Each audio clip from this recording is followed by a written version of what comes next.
ETF index mutual funds నేర్చుకుని stock మార్కెట్లో రాణించాలనుకుంటున్నారా? వెంటనే ఈ నెంబర్కి కాల్ చేయండి.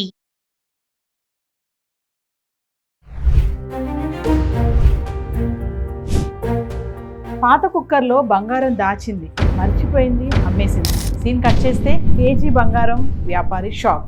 ఆ తుప్పు పట్టిన బంగారం అమ్ముకునే అతను దాన్ని తిరిగి ఇచ్చాడా?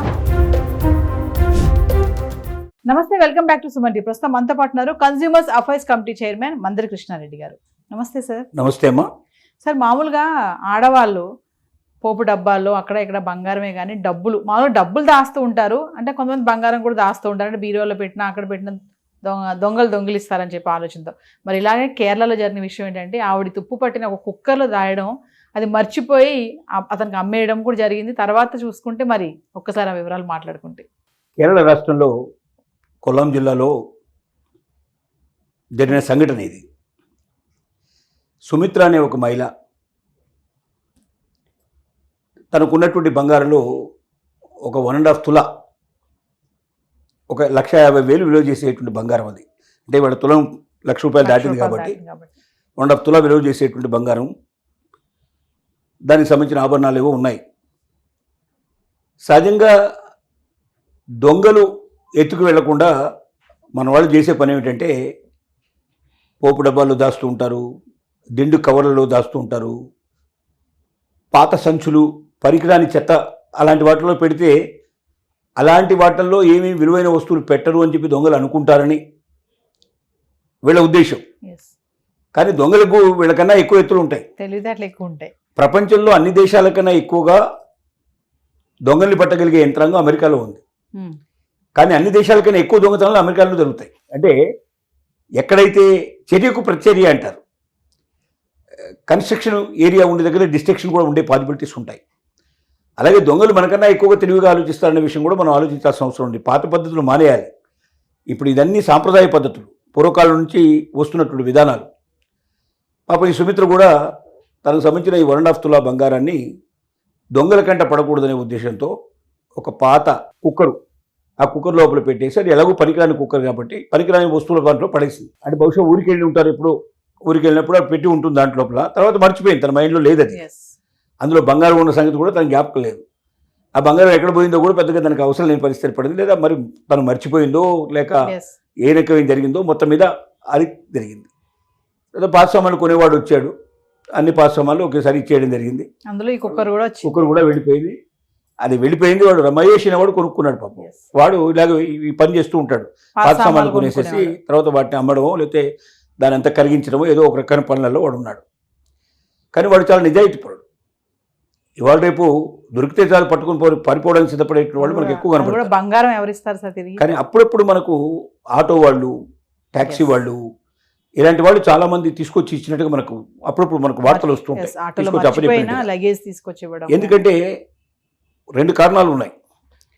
ఒకటి, ఇప్పుడు పెరిగినటువంటి మొత్తం టోటల్గా టెక్నాలజీ వల్ల ఆ ఆటోని గుర్తుపట్టగలిగితే, ఆటో నెంబర్ గుర్తుపట్టగలిగిన, ఆ సమయంలో ఆటో అటు నుంచి ప్రయాణం చేసింది ఏ ఆటోలో అని చెప్పి తెలుసుకోగలిగిన, ఆ సమయం తెలిసినా కూడా సమయం లోపల సీసీ కెమెరాల ద్వారా ఆ రోడ్డు మీద ప్రయాణం చేసింది ఏమిటి, వీళ్ళు బస్టాండ్లో బయలుదేరారు అనుకోండి, బస్టాండ్లో బయలుదేరి ఇక్కడికి వస్తున్నారు, ఆ రూట్ మొత్తం చెక్ చేసినప్పుడు ఆ సమయానికి కరెక్ట్గా అక్కడ ఎన్ని ఆటోలు ఉన్నాయి, ఒక 5 ఆటోలు ఉన్నాయి కూడా, 5 ఆటోలు నెంబరు సీసీ కెమెరాలో పట్టుకుంటారు, వాళ్ళు పట్టేస్తారు.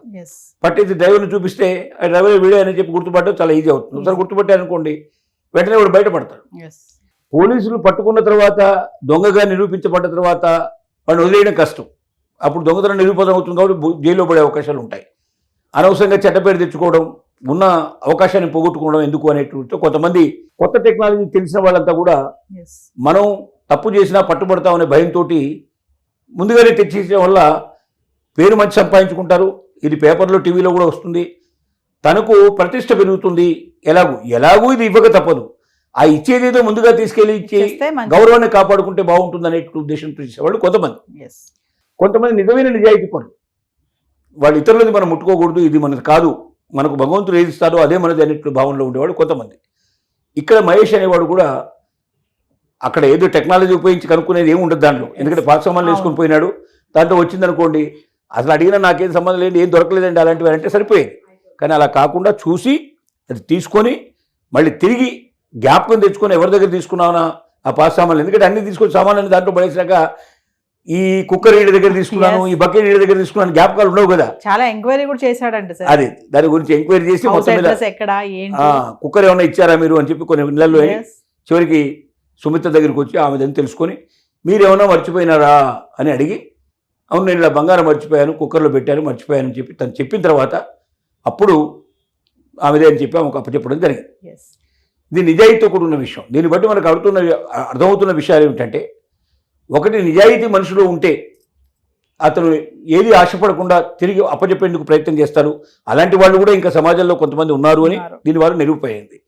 రెండో విషయం ఏంటంటే, పాతకాల పద్ధతుల్లోనే మనం ఇప్పటికి కూడా మన దగ్గర ఉన్నటువంటి డబ్బులు కానీ లేకపోతే బంగారం కానీ విలువైన వస్తువులు కానీ దాచిపెట్టాలని కోరుకుంటే దొంగలకు ఇంతకన్నా ఎక్కువగా అలాంటి వాటి గురించి ఆలోచించే అవసరం ఏర్పడింది. వాళ్ళు మనకన్నా బాగా స్పీడ్గా ఉంటారు. వాళ్ళు వెతికేదే ఇలాంటి వాటిలో వెతుకుతారు. వాళ్ళు అల్మారాల్లో వెతకడం కానీ లేకపోతే వాటిలో వెతక మానేశారు. వాళ్ళు కూడా సూట్ కేసులో వెతకడం మానేశారు, డెవలప్ అయ్యారు. అక్కడ పెట్టమని చెప్పి వాళ్ళకి తెలిసిన తర్వాత ఆటోమేటిక్గా వాళ్ళు ఇలాంటివి వెతుకుతారు. కాబట్టి ఇవి జ్ఞాపకం ఉండే పరిస్థితిలో ఎక్కువగా లాకర్స్ అవి తీసుకుని వాటిలో పెట్టుకోవడానికి ప్రయత్నం చేయడం మంచిది. తప్పని పరిస్థితిలో ఉన్నప్పుడు కూడా జాగ్రత్తగా ఎన్ని ఇంకేదైనా ఆలోచన చేయాలి తప్ప ఈ పాత పద్ధతులు అనుసరించి సక్సెస్ కాలేమనే విషయం కూడా గ్రహించాలి. 1-2 సార్లు మళ్ళీ ఏదైనా పాత సామాన్లు కానీ ఇట్లాంటివి కానీ మనం ఇచ్చినప్పుడు ఒక్కొక్క దాంట్లో ఏమైనా ఉన్నాయని చెక్ చేసి ఇవ్వడం కూడా నేర్చుకున్నట్టయితే, జాగ్రత్త పడినట్టయితే మంచిది అని చెప్పి ఈ సంఘటన మనకు రుజువు చేస్తోంది. ఏదేమైనా మహేష్ ని మాత్రం అభినందించాలి సార్. Definitely గా. నిజంగా ఈ రోజులో బంగారం 1,00,000 ఉంది తులము, అలాంటిది వెతికి ఎంక్వైరీ చేసి అతను యాక్చువల్గా అతను గుర్తుండకపోవచ్చు, ఎన్నో ఉంటాయి పాత సామాన్లు కదా, అలాంటివి తెచ్చి మళ్ళీ వాళ్ళకి ఇవ్వడం అనేది అసలు నిజంగా చాలా గొప్ప విషయం. అంటే అతను నిజాయితీపరుడు కాబట్టే అంత ఎక్సర్సైజ్ చేసి తీసుకొచ్చి ఇచ్చాడు. Yes. లేకపోతే అవసరం లేదు కదా, ఎవరేం కొట్టరు కదా, అసలు అడగరు కాబట్టి సో అతను నిజాయితీతోటి అతను తీసుకొచ్చి ఇచ్చాడని మనం గ్రహించాలి. ఇలాంటి వాళ్ళు కూడా ఇంకా సమాజంలో ఉన్నారు. Yes. Thank you, sir.